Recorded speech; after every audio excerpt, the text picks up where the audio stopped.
Hello everybody and welcome to my latest Doctor Who review, where I review the second story of the Patrick Troughton era, the Highlanders. So, the Highlanders. The basic synopsis of this story is that the time travellers arrive in Scotland just after the Battle of Culloden. The second Doctor gains the trust of a small band of fleeing Jacobites by offering to tend their wounded laird, Colin MacLaren, while Polly and the laird's daughter, Kirsty, are away fetching water. He and the others are all captured by redcoat troops commanded by Lieutenant Algernon Finch.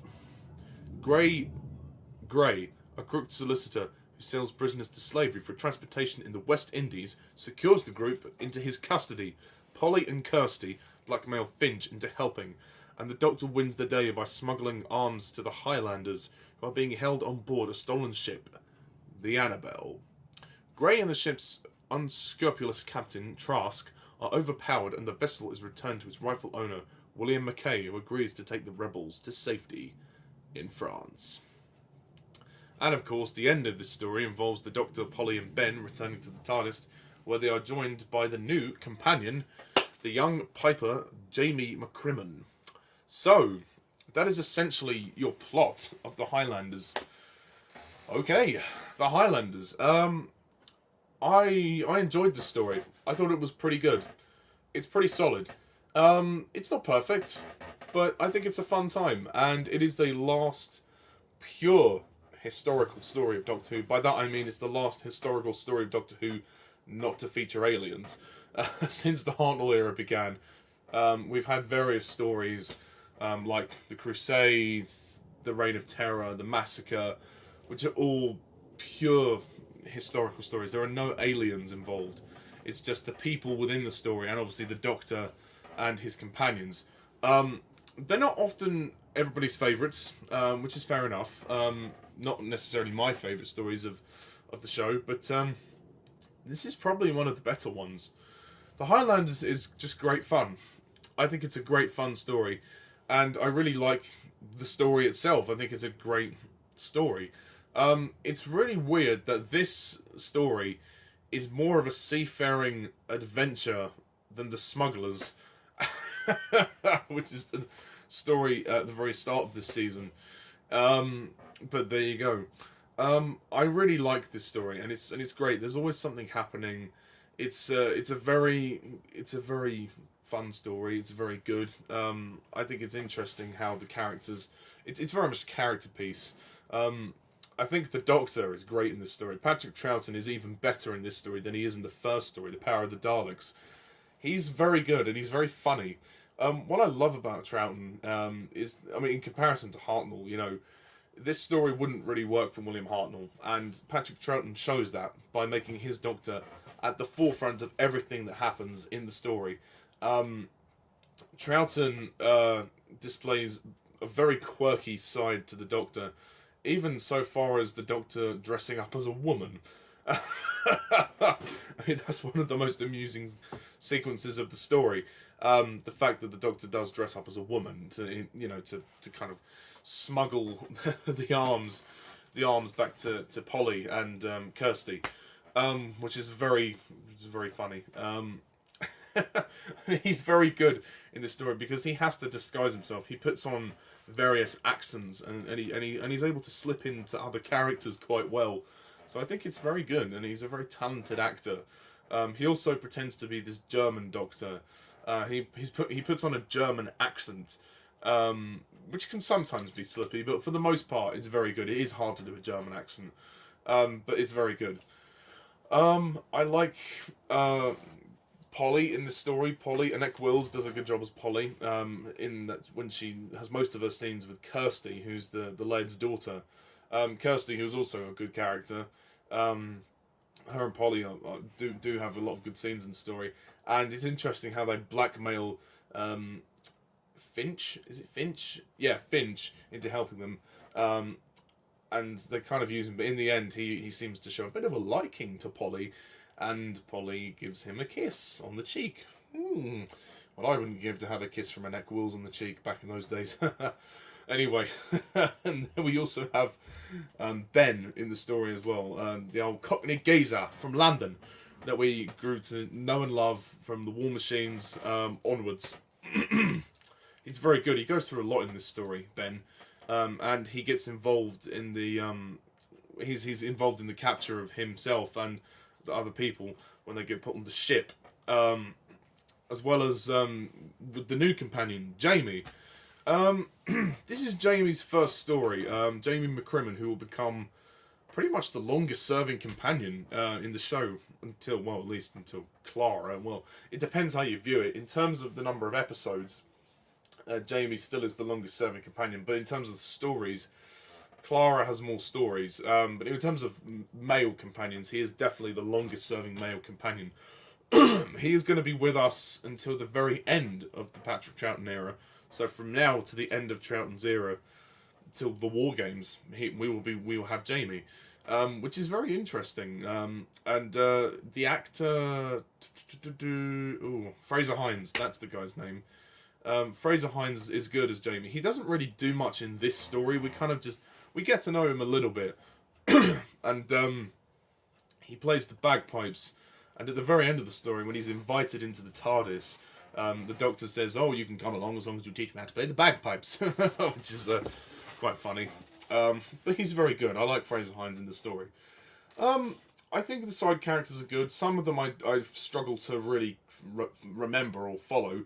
But the story begins quite interestingly when the lead, is unwell.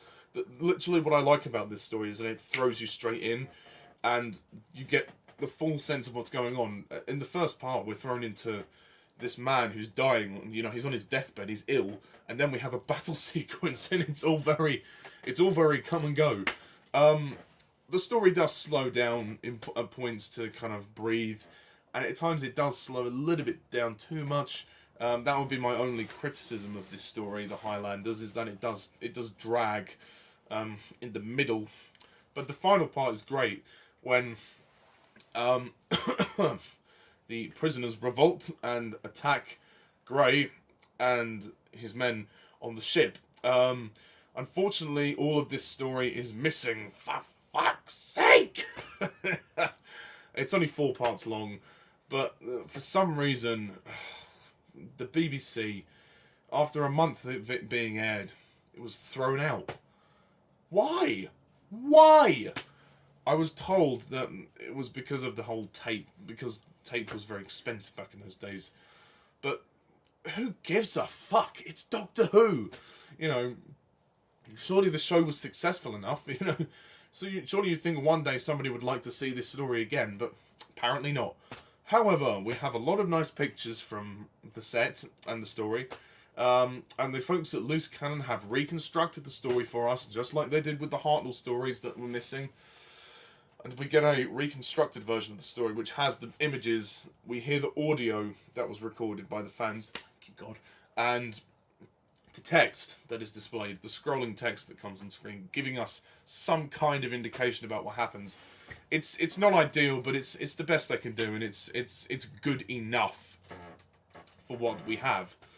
I'd say my only problem really is the pacing, and I think it's quite funny when the Doctor dresses up as a woman, and that made me chuckle.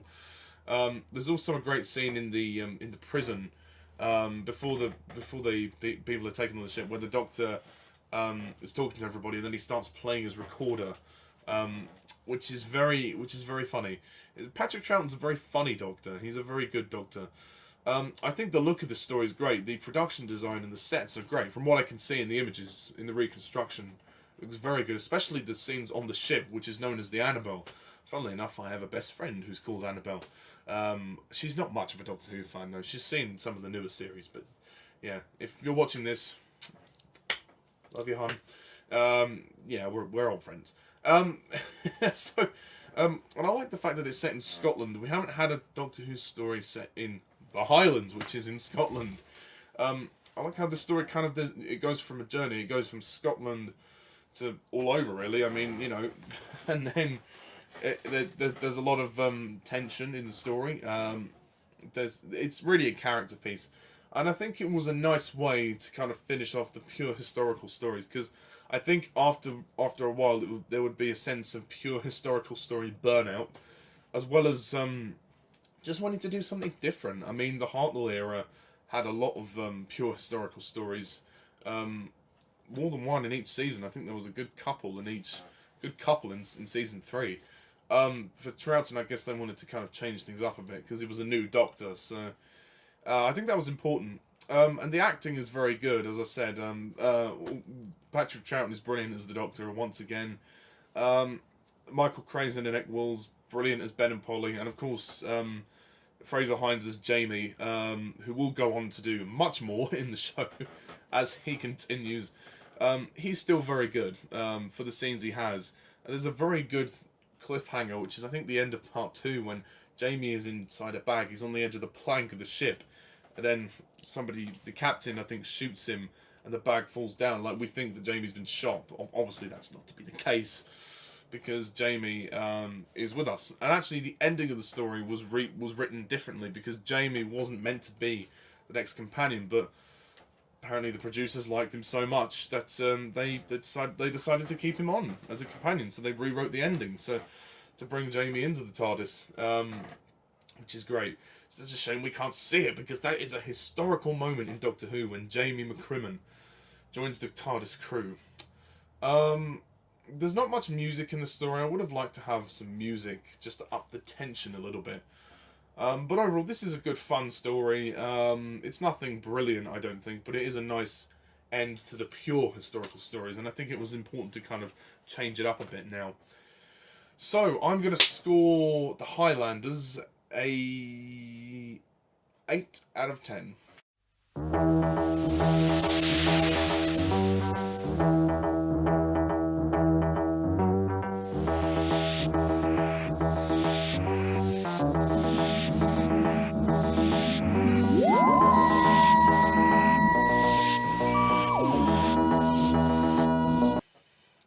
So that's my review of the Highlanders. Stay tuned next time and I'll review The Underwater Menace, which is a partially missing story. Yay! So not all of it is missing, and it's the first time on Doctor Who Review where I can talk about Patrick Troughton and physically his performance. I mean, obviously, in impartial, you know, talking, because you know, half the story is missing, but we get to see some of what he's done, so thank fuck for that. Anyway, thank you guys all for watching, and as always, I'm Mr. TARDIS 11. See ya.